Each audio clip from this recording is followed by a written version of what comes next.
So Charlie and I are here to collaborate on talking to you about the Industrial Revolution and the Wesleyan response to it. This is a bad news, good news presentation. I am here to bring the mainline gloom. I am going to talk to you about all of the ways in which the Industrial Revolution inhibited human flourishing and, to some degree, Wesley's response to that. I am not an economist. I am a historian. I am a theologian. So there are going to be some things I'm going to say where you're going to be scratching your head and going, that's a problem. You know, hold your criticism. Hear what I'm saying as emotional and theological responses to the Industrial Revolution from people whom you may be dialoguing with. And just keep that in mind. So we're focusing on Wesley because he's important. And one of the reasons he's important is because he lived and wrote and ministered at a time of tremendous economic and social dislocation that was related to the Industrial Revolution. Why was there a dislocation? Well, there was a huge change as industrialization and mechanization happened in the kind of jobs that were done and where people did them. We think of the Industrial Revolution, maybe at least for me, the first thing that comes to mind is the Model T, the factories. Obviously, Wesley's not dealing with building cars, but the forces are in place that are eventually going to give us the factories that build the Model T. Automated for repetitive things where you produce part of an artifact. This is the kind of work is changing, and where it's happening is moving. People have been moving to cities from time immemorial. Jennifer Powell-McNutt told us that last night. But in the Industrial Revolution, many people, and I'm thinking of England particularly, move from rural agricultural-based places to towns, to cities, to factories. There's a greater division of gender roles. You have a farm, everyone on the farm is out, and they may be doing different things, but they're all on their own farm working as a family. Now you have factories, you have offices. No man went to the office in the 17th century. Maybe he went to the coffee shop, but not to the office. There's this huge division of where work is performed by gender. There is sometimes the hiring of children and young women to work in factories. Child labor becomes more of an issue. Did children labor on the farm? Yes. Did they labor for 10 hours a day doing repetitive work? Probably not so much. The church tried to respond to this, but the Church of England parish system was not well set up to do that. Church of England parishes, it was difficult to establish a new one. They were in rural areas, so people might leave that area where there might be a flourishing church that was contributing to and helping the needs of the people, and they go to the city and there's no Anglican church for them to attend. There's no place for them to root themselves in the Christian community. And Wesley really walked into this opportunity and began exploiting it. And Charlie's going to talk a lot about what happened when the Wesleyan movement ministered to people who were not being served by the parish system. What you need to hear as I name off some of these bad news things about the Industrial Revolution, when these critiques are put forth, this tremendous social dislocation, when people hear the word capitalism, I used the C word, when people hear the word capitalism, that's what they think of. Capitalism is exactly equal to dislocation. And that, if you're dialoguing with people that you don't agree with on a lot of the things we talk about here, that's what's in the back of their head. Capitalism is always dislocating. Capitalism is always destructive. And right now there's a lot of dislocation. We're moving to a knowledge-based economy. We've all had COVID-related things. The Great Resignation, that's capitalism because it's dislocating.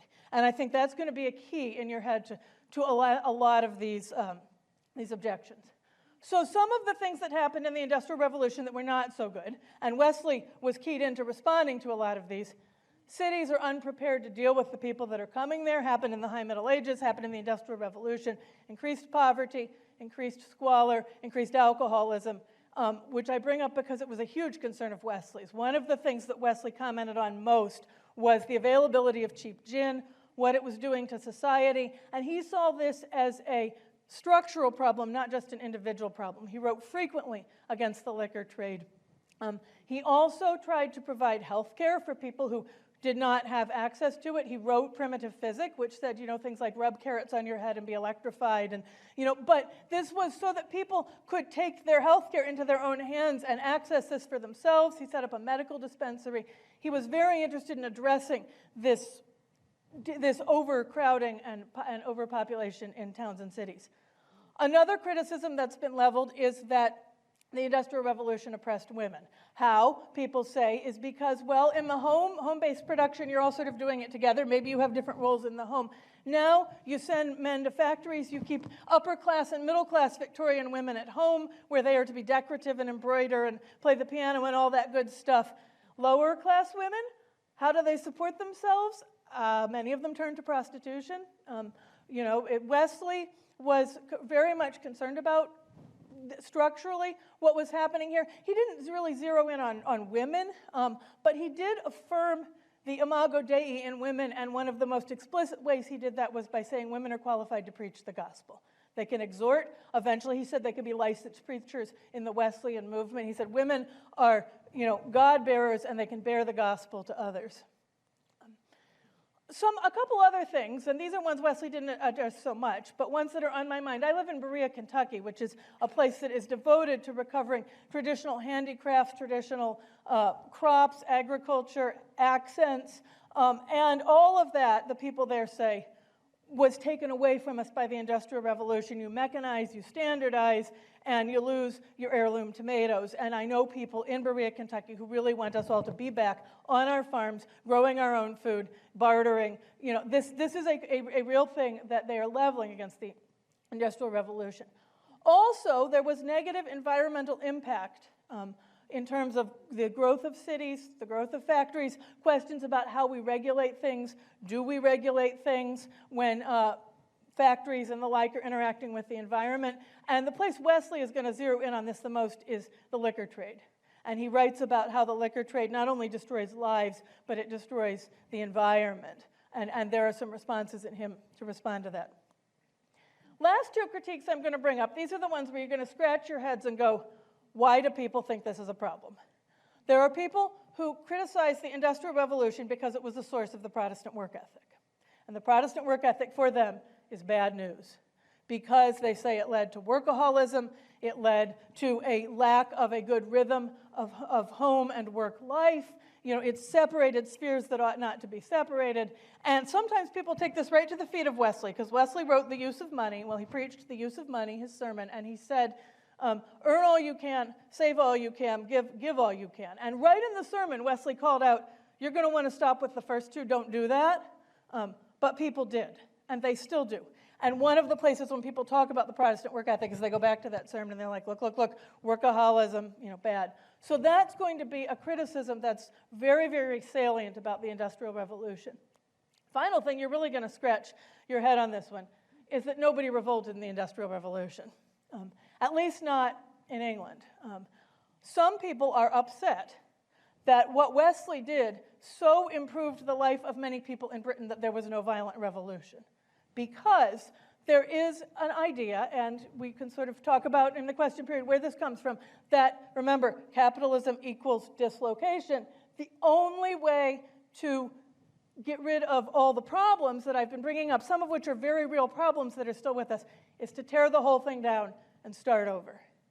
And because of what Wesley did and the human flourishing he contributed to, that didn't happen in England. And in other places where it happened, in France, it didn't end up actually doing a whole lot. But for people who think that only a violent overthrow of the status quo is going to fix what's wrong, what Wesley did is extraordinarily problematic.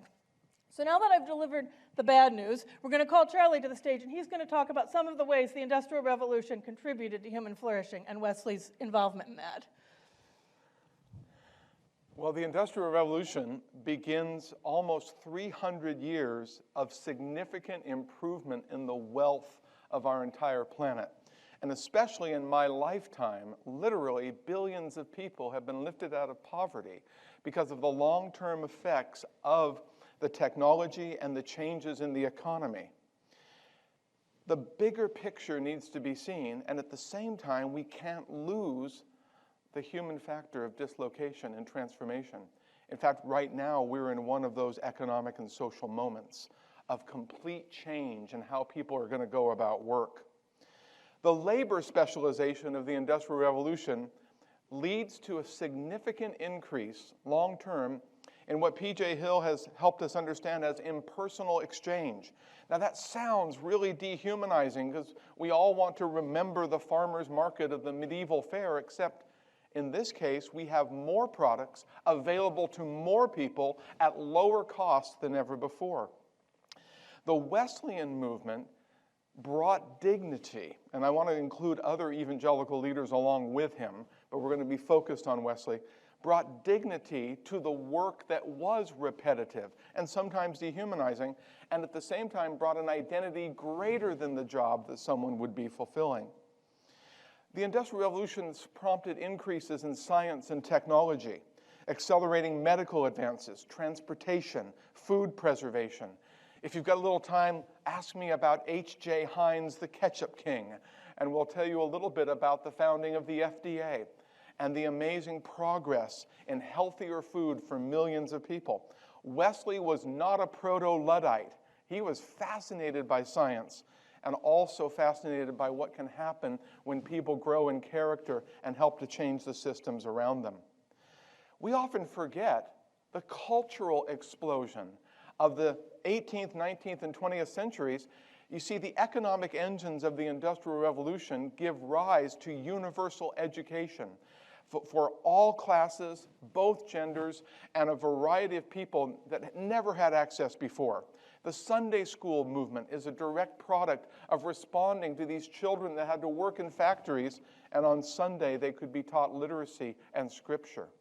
We have the flourishing of museums, concert halls, theaters, other cultural expressions that are not confined to the aristocracy anymore, but have access for all classes to participate.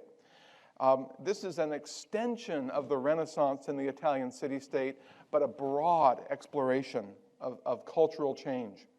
The other thing arising out of the Industrial Revolution are the labor movements. Now, we're pretty familiar with the Marxist narratives beginning in the mid-19th century and continuing to this day of responding to the degradation with a variety of both revolutionary and evolutionary processes. But labor movements were not solely the preserve of secular Marxists.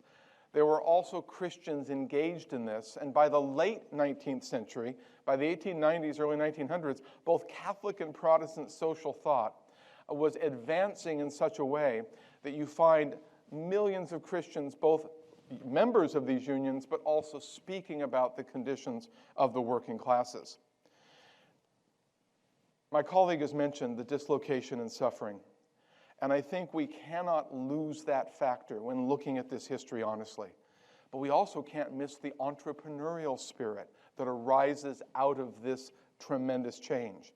And what happens is we not only have new businesses and new products, new systems that bring wealth to many more people, but we also have new missions and ministries arising, both to fulfill the Great Commission globally and to help people locally. I hope most of you have heard the phrase, cleanliness is next to godliness. You won't find that in the book of Proverbs, but you know what it really meant for the Wesleyans and their friends? That is, the poor needed clean housing, clean water, access to health care. In other words, it wasn't reducing godliness to hygiene. It was saying the human person needs a variety of conditions to flourish. And the evangelicals who joined with Wesley and others in the coming century cared deeply about that.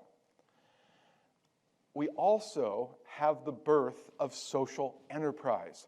I always love to remind the younger generation of my students that social enterprise is not a late 20th century invention.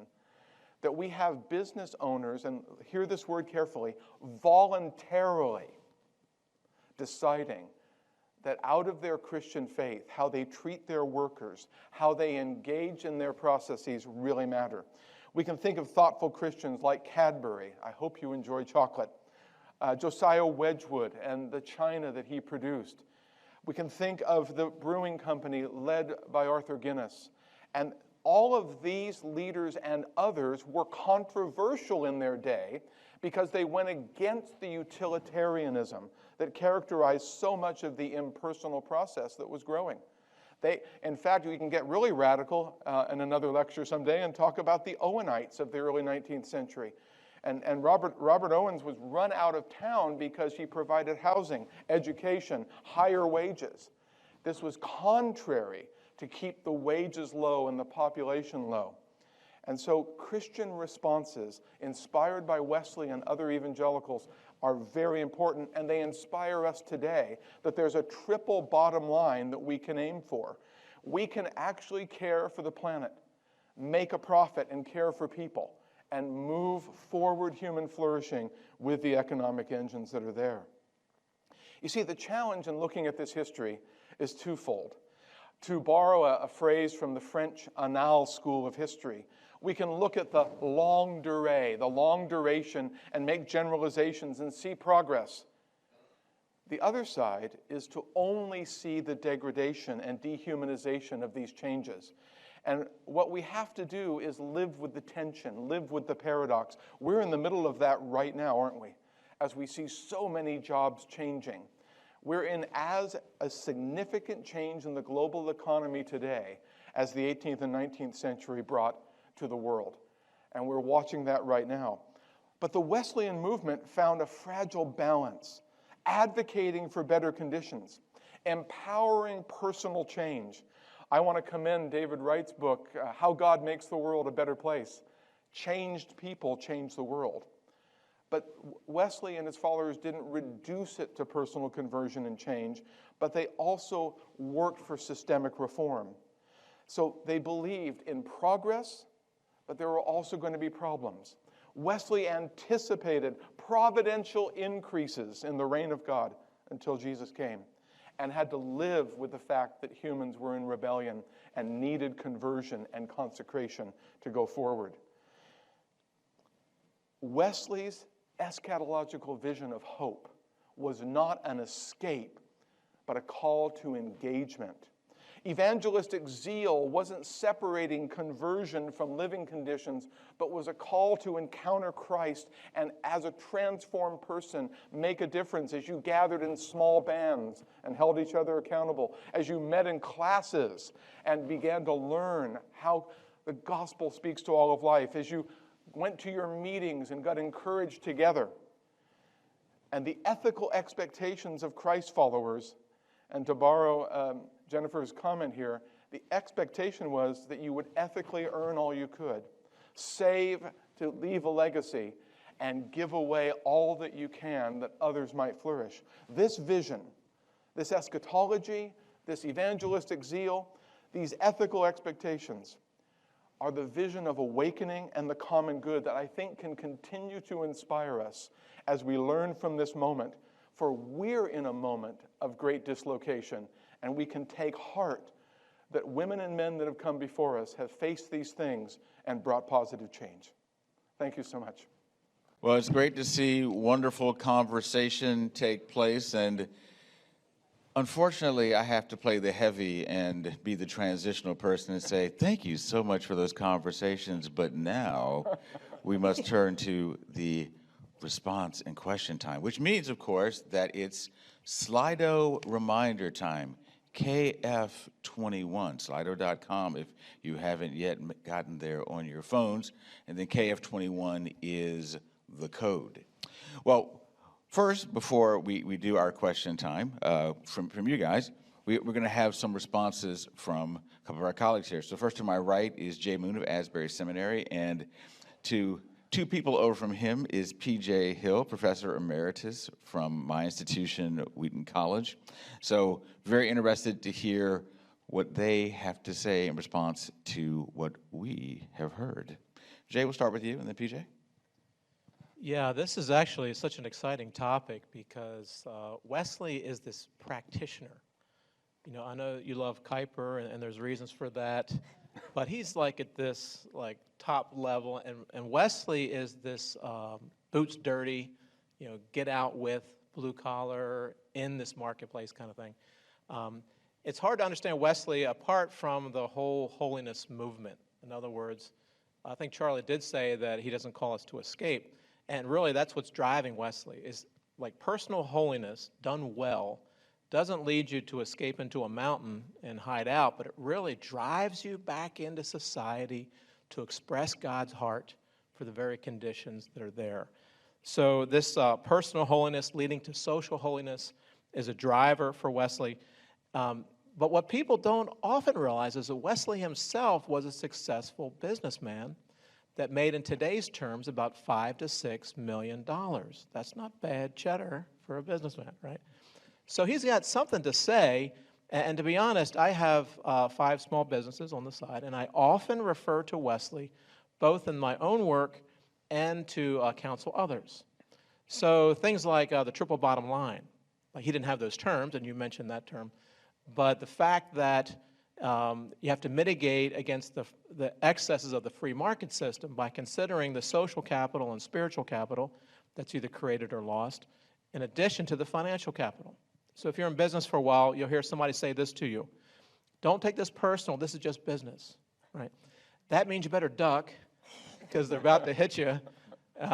And in Wesley's viewpoint, if you're going to make financial profit and destroy social capital and spiritual capital, that is not a good deal.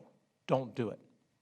So therefore, there are times in my own business practices, I recognize you have to lose money in order to create social capital and spiritual capital.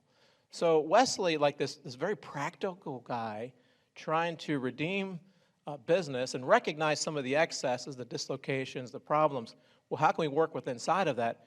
He's so practical that he inspires people. You mentioned Arthur Guinness, right? So Guinness gets a hold of this, and during the war, he said that all of the spouses left behind, they would get half of the pay that their husbands were receiving. And then when they came back from the war, they were guaranteed a job. Now, Guinness lost a lot of money in that deal. But in Wesley's view, good job. You created social capital and spiritual capital, and that is helpful. I think another big thing from Wesley, this whole just being amazed and start to innovate and create. You mentioned the whole electricity. You know, he did try some experiments with electricity. And just maybe being a little revealing here, when I was in Ghana, I heard that you can take the spark plug from a motorcycle and connect a wire to it, and when you push the starter down, if somebody has a scorpion bite, it'll take care of the pain. I did. Be electrified. Yeah, it was a shocking experience, right? But it actually worked, right? And the thing is that Wesley had this kind of creative wonder that there's these secrets out here that we can explore, and I wish every business person had that, you know. So Wesley is this really practical guy, and I haven't seen a book yet about Wesley the businessman. You see a lot out there, Wesley, his theology, but Wesley the businessman, he has a lot of practical things to help us, particularly people who are struggling, and you mentioned dislocations. That wasn't the first time, you know, great dislocations have happened, and even in our day, and I think Wesley's very contemporary and very relevant. Well, as an economist, we always think about trying to measure the changes, and I appreciate the fact that Jennifer points out that some of our measures may miss real people, because we often talk about in terms of the data and the increases in income, increases in life expectancy, a lot of different sorts of things that Charlie talked about, but we do need to remember there's real people behind all of that, and so Jennifer has appropriately pointed out that there's dislocation, there's costs. I do think we need to think about this really as just one of the major inflection points of history, because until this time, there is no sustained increase in the income of ordinary people. Now, you go back prior to 1800, and you'll find wealthy people, you'll find poor people, you'll find rise and fall of empires, you find some technological change, and not in Western Europe or England, interestingly enough, earlier in other sorts of countries. But it is a time of just enormous change, because this is the beginning of what we would think of as modern economic growth, with benefits and costs. So we need to think about both of those, and Charlie's pointed out that we need to think about both of those. I do think what's going on there is the connection of people with basically the gains from exchange, and the gains from exchange are greater the greater the diversity of people.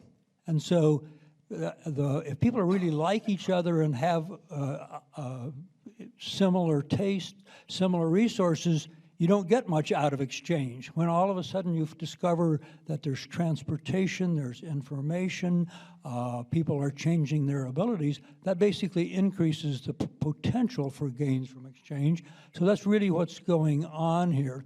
I also like to think about the fact that this isn't just the Industrial Revolution. This is the institutional and ideological revolution, because we now get the political scientists, Montesquieu, Hobbes, Locke, thinking a lot about how do we carry out social coordination in this modern society. And this really is the modern liberal project, with some of its benefits and some of its costs. And so trying to put that all together, and today we do see continuing. We talk a lot about the benefits, but then as we think about the costs, we think about what Ann Case and Angus Deaton have written about, what we call deaths of despair. We see Brad Wilcox's work on the breakup of family structure, effects on community.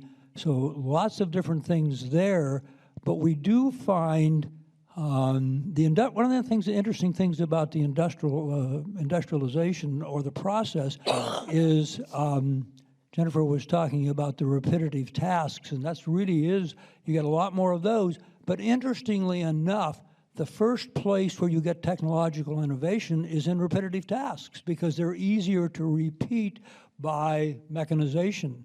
And so those are the ones that are the most subject to change. But I do think that what's been called the unencumbered self is one of the things that comes out of this institutional and ideological revolution. The ideological revolution, of course, is driven by much of what we were talking about last night, 4th century concerns for slavery, or for the whole question of universal dignity. And that, of course, is what Calvin is talking about in Geneva. So the ideological revolution is trying to instantiate, in some very real sense, universal human dignity. Lots of issues in terms of doing it.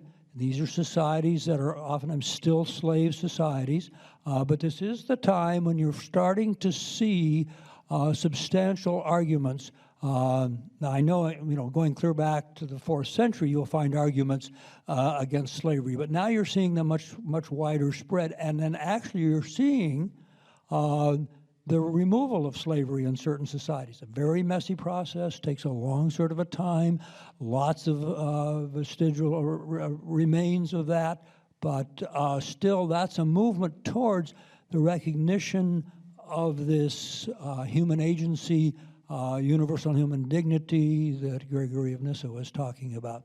So there is that sort of a thing that does cause all sorts of dislocation, but then does have some very interesting effects. And Charlie was talking about the universal change in world poverty. And it is interesting, in 1820, 90% of the world lived on less than $1.90 a day. Now, all sorts of questions about how do you measure that. Today, in the world, about 8.5% of the world live on less than $1.90 a day. Now, $1.90 a day is not much, but going from 90% to 8.5% is a pretty dramatic change.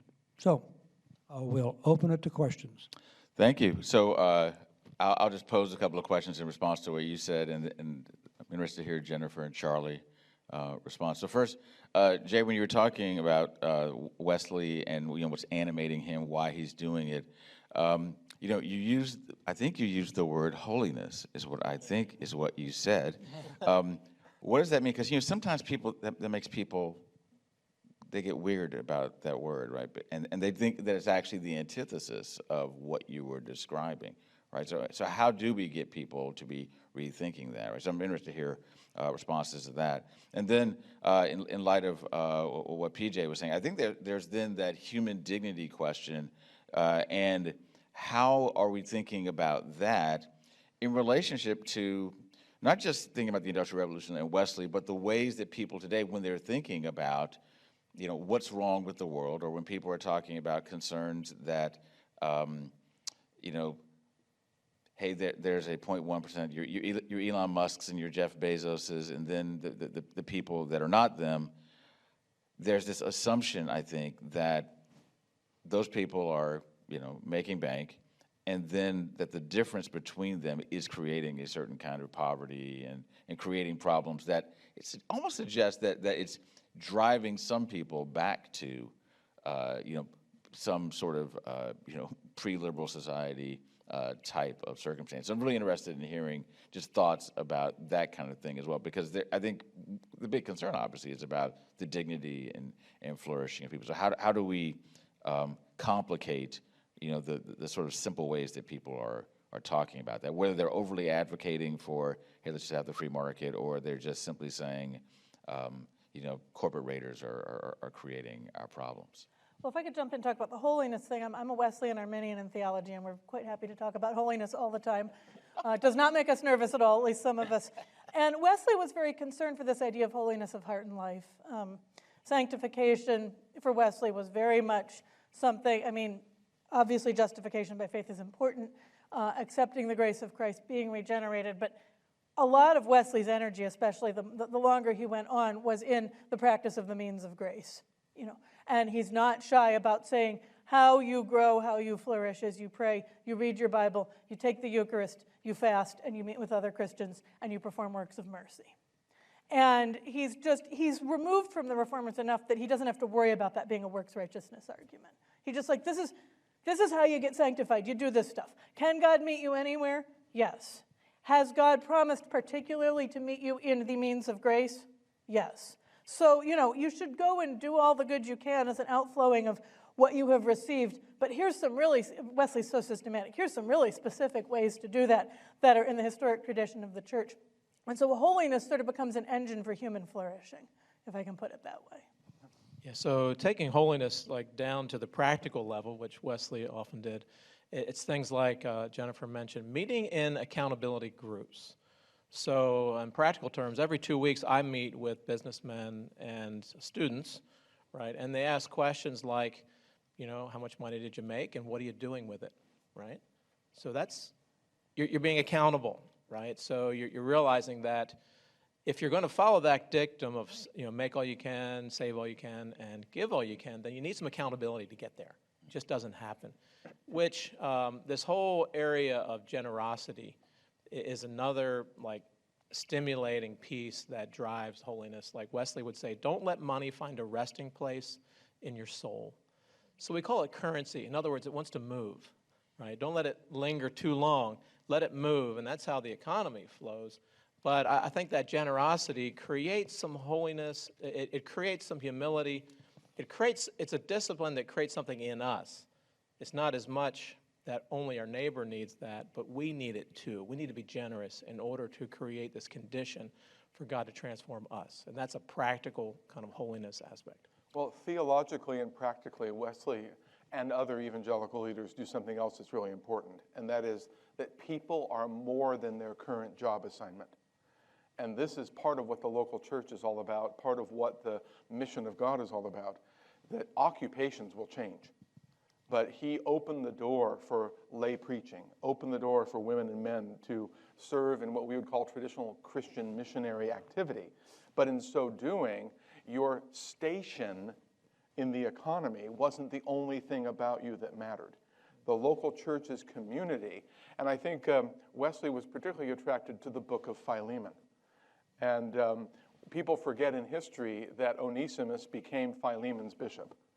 And so I think one of the things I draw from Wesley and from the broader sense of mission and call to grace in Christ is, and it's especially poignant right now, and that is when I talk to 20 and 30-somethings who are thinking about the future of their work, they need a sense of vocational, general and specific vocational stability, but they're going to have to be occupationally nimble since the jobs are going to change. And I think the bands and the classes and the meetings and the various ways that both Jennifer and Jay spoke about are the means by which people are empowered. And I would just issue a challenge that we as educators and influencing fellow pastors and leaders, we need to commission and empower people for a changing world of work on a much more stable basis than an identity and a job. And I think Wesley helped to do that.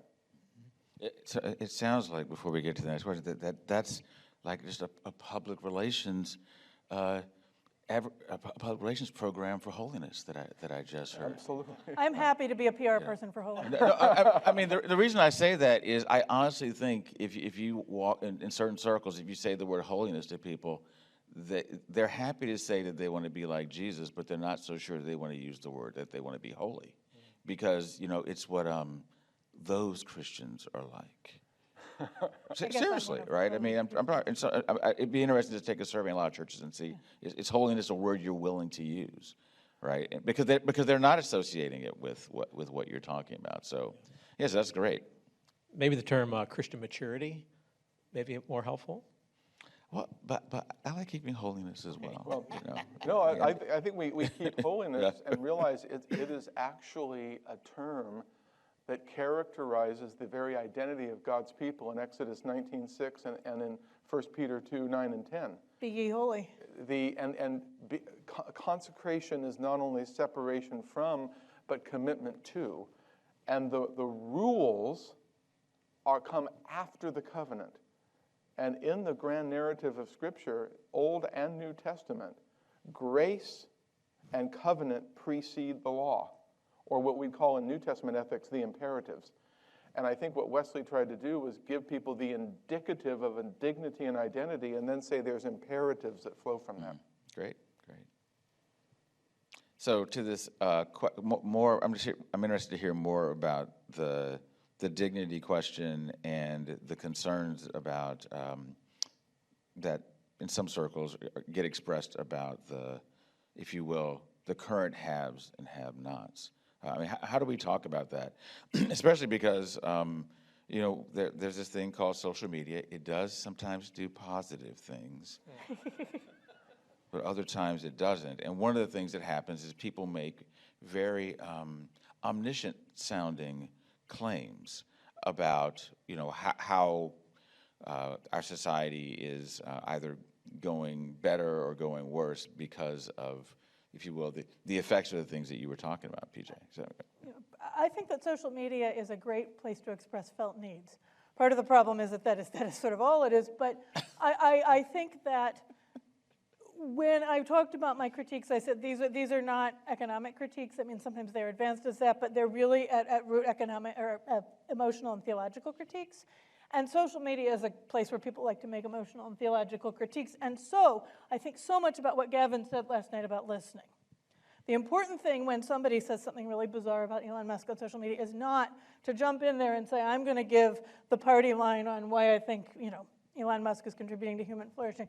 The important thing is to listen and to hear that there is a lot of pain that a lot of people are feeling. And does it matter what you call it? Listen to the pain and respond out of the tremendous resources that we've been talking about that are in the Wesleyan tradition and in the tradition of the Reformers and in the tradition of Gregory of Nyssa. But listen to the pain first. Vincent, you were looking toward PJ. I'd like PJ to comment on wealth creation. Sorry, PJ. No, but related to what you just said, we have an assumption that if people are getting wealthy, it must be through victimizing others. Mm-hmm.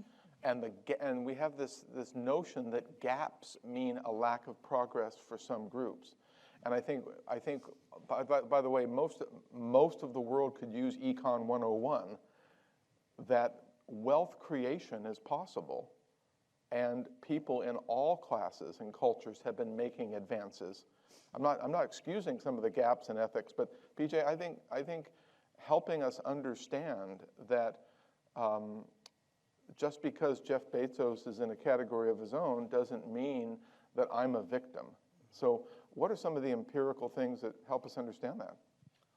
Well, there's really at more at the level of how do we think about those things. The question is, do we see the world as negative zero-sum, or do we see it as positive sum? Now, it's all of those, but the economic growth is really because of move to a more of a positive sum world where there's more exchanges. And one of the things about exchanges is both parties gain Economics doesn't tell us who gains and by how much. And so I'm an Apple product user, and I've got a MacBook Air, and I use their different sorts of programs. When I first started, using an Apple product, I have no idea if that increased or decreased income inequality. It well could have, because it could have been that the owners of Apple, that their gain was concentrated more than what mine was. But there were millions of people who also gained from buying Apple products. So I don't find what we call measured income inequality as a great indicator of whether there's injustice or not. We have to look at the process, and then we have to say, were these morally appropriate exchanges? And if they're morally appropriate exchanges and we add them up and the society has become more unequal, I don't see that as a huge problem. Now we have to go back and ask, are there places of exploitation? Economists use this terrible term called rent-seeking, but it just means seeking special privileges. Is that a problem? That is a problem. Are there inequalities of opportunity? Yes, there are. I think those need to be treated as issues to be dealt with, but the whole question of then, when we add it all up and we try to measure, has the society become more unequal? Has it become more equal? I don't find that, for one thing, inequality is not a very good measure of poverty. It doesn't have much to do with that. So I think in terms of the positive sum exchanges, but again, with some of those costs that Jennifer's talking about. Great, thank you. Well, I'll go to your questions on Slido. We can't get to them all, but there's at least two that I want to ask.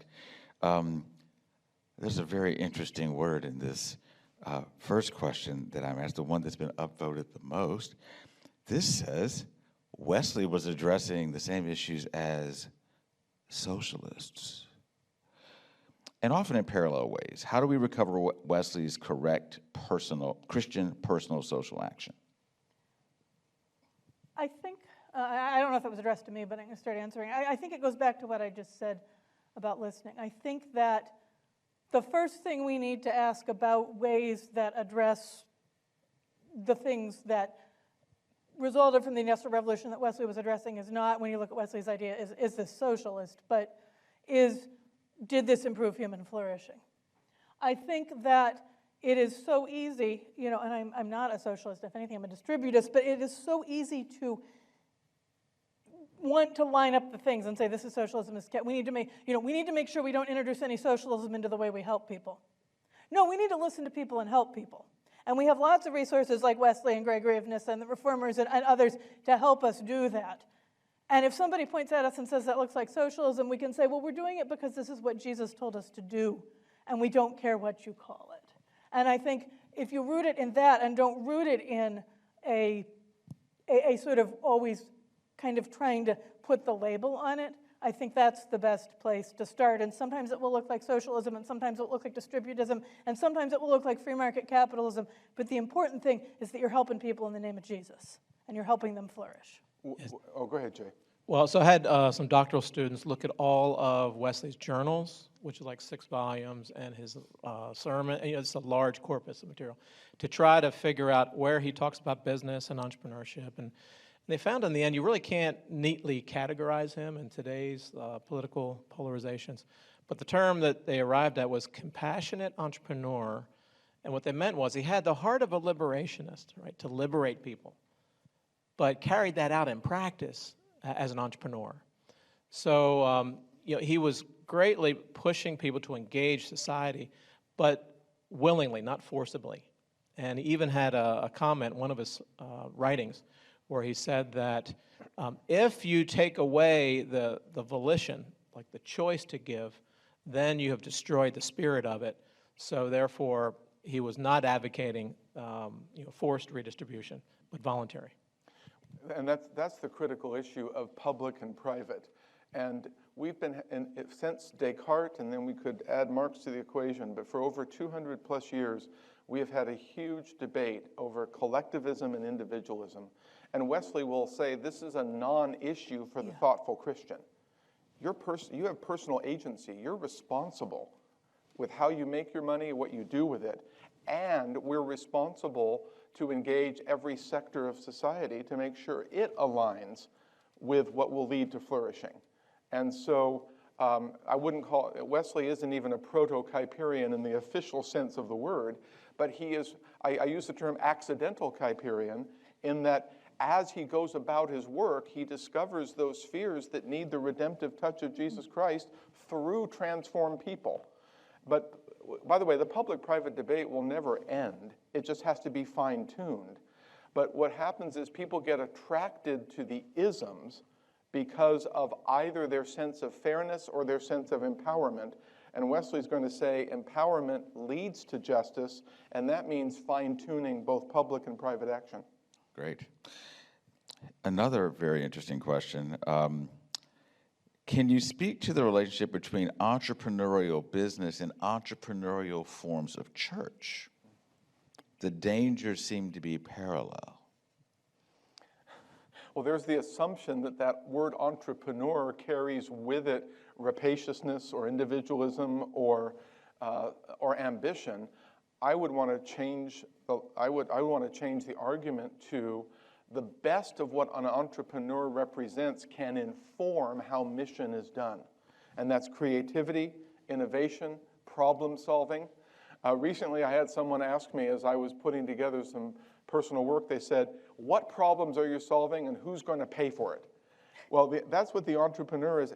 But for the local church, we're not talking about a rapacity or ambition so much as what are the real spiritual and social issues in our community, and what's the Holy Spirit's wisdom for us to bring the timeless gospel in a timely way. And you don't have to start a church plant to do that. I mean, I'm an Episcopal priest. We got systems for everything. But within that, within those systems, it does not mean we cannot be entrepreneurial. I hate to say that word. My own congregation, for example, is largely lay-led. I am there as a bivocational priest to do the sacramental stuff, and I take that very, very seriously. But we have lay people doing all sorts of outreach involved in the organization in ways that the Episcopal system allows, but doesn't always happen. And that's an entrepreneurial church, but it doesn't look like a 20-something dude bro doing a church plant. It looks like a 50-year-old woman and a bunch of 50-year-old lay people looking at at Corbin and going, Appalachia is in trouble. What resources do we have to meet that? Yeah, entrepreneurs see the same thing as others, but think different thoughts. So you see a bunch of millennials that are increasingly not coming to church for various reasons. But you see them hanging out at a coffee shop or a bowling alley, and you start thinking, okay, well, what if church met in that location that they're already gathering, and what if Christ becomes good and new in that context? And entrepreneurs start to connect those dots, right? So it's not that we're sucked into, some of the vices of the free market economy, but leveraging it, seeing how it's working, and just connecting the dots. Where could God reveal God's self? Where could God's kingdom be revealed? Through the structures are already there. That's right. And utilizing the marketplace for its best instead of running away from it. That's the next church planting wave, will be at business. Great. How do we ensure that the churches aren't simply serving as janitors cleaning up after the consequences of dislocation? I think that might be for you, Jen, based on... Yeah. I suppose I would say, if we are, is that a problem? As long as that's not all we're going to find that we're doing. But, being a janitor is an honorable job, and sometimes we're called to do it. And we don't, we're so afraid, I think, in this room and in this movement of negating personal responsibility that we leave people in need. And I'm sorry I've left off preaching and gone to Medlin and crying. But sometimes what people in need is a janitor. If you're sick and you throw up, you don't need theology. You don't need a lecture about how you can get out of poverty. You need a janitor. And it's okay if sometimes we're the janitor. Sometimes we're not. Sometimes we're all these other things we've talked about. But sometimes we need to clean up after people's messes before they're going to listen to anything else from us. And I would say also that there is dignity to being the janitor, to cleaning up, and that's, we ought not to say that those are, in some sense, lesser. Well, we ought to be Cleanliness is next to godliness. right. That part of our calling sometimes is to be cleaning up messes, and that can be a very dignified sort of a calling. Great. PJ, someone asked, he said, I'm curious, if inequality isn't a good measure of poverty, what is? Yeah, I want to know that too. Well, we do use the whole question of just income, and we've got a pretty decent way of trying to measure income. What we don't have a way is of measuring the poverty of relationships, and there are some efforts to try to do that. But my argument would be that measures of economic inequality are not good measures of economic poverty. So if we want to measure economic poverty, I think we've got some decent measures there that tell us kind of what's the economic situation. Oftentimes those do ignore the whole question of relational poverty, community relationships, family situations, all of that. So I'm not concerned about not measuring economic poverty. I am concerned about not thinking about some of the other more robust parts, important parts of human flourishing. And that's the work of Brian Fickert and the Chalmers Center in particular. His work when helping Hertz we're familiar with, his new work Becoming Whole, that help people move forward from generational or systemic impoverishment, however defined in that context. It's an entire process of spiritual, economic, social good surrounding that person. And the other thing that's interesting is expectations have a lot, access opportunity, equality of opportunity, but also expectations have a lot to do with how people see themselves as impoverished or not impoverished. So if my son in a village in Uganda, the harvest came in, the roof is not leaking, there are shoes on our feet, and there's a nurse, and they've never felt wealthier. Now by the way, I'm not begrudging the systemic issues behind all of that. So but I'm saying that what PJ, I think the heart of what PJ is getting at is a statistical gap in incomes is insufficient to look at all the conditions that make for either poverty or flourishing, and we can do better at all of it. Well, that's a great point. You know, Bryant Myers says that poverty is not simply a deficit, but it's really rooted in broken relationships. And as you're mentioning, Charlie, you can have lots of money, but if you have broken relationships with people, or with your community, with God, with the work that you do, you can be poverty-stricken. So, you know, measuring poverty, just a deficit of goods, is not the best measure. Yeah. Time for one more question, and with 3 minutes left, it's really unfair to ask this question, but of course I'm going to ask it. Are there parallels between the success of the Industrial Revolution and the resulting destruction of the environment with the current rise of technology? Is that for me? It's not addressed to anyone in particular, actually, but if you want to start, I'm sure I've that's got a fine. thought after you. I've got to. Sure. I mean, we're using new products, using resources in lots of different ways, and as that change goes on, that will change the environment. We have to think about what do we mean by destruction of the environment. It's not the case that using resources, different resources in different ways, means we're destroying the environment. We're always interacting with it and using it. The real problem comes if there's not clear rules about who can take what actions with regard to the environment. And so sometimes we need to reform those sorts of rules. I come from a perspective that says that basically environmental problems are really conflicting claims over property rights. They're conflicting claims over who can take what actions. And so the best we can do is to try to clarify what those rules are, so then we have a basis for interaction. Then we can start engaging in this process of, do you have control over some part of the environment that you would be willing to trade with somebody else for something else. And so it's these undefined, particularly water and air, that are two areas we worry the most about, because those are the areas where technological change has altered the way that we use those particular resources. And we're in a world of change, and we need to rethink the institutional structure about how we deal with those resources. Well, I wish that there was more that we could say in answering that question, but you know, I want to be timely, and we're supposed to stop at 9:30, which means a 30-minute break for you. And we're going to start back here at 10 o'clock. Do you have any announcement for us, Greg? I do. First of all, I announce that we must thank our panel. All right. Thank you so much.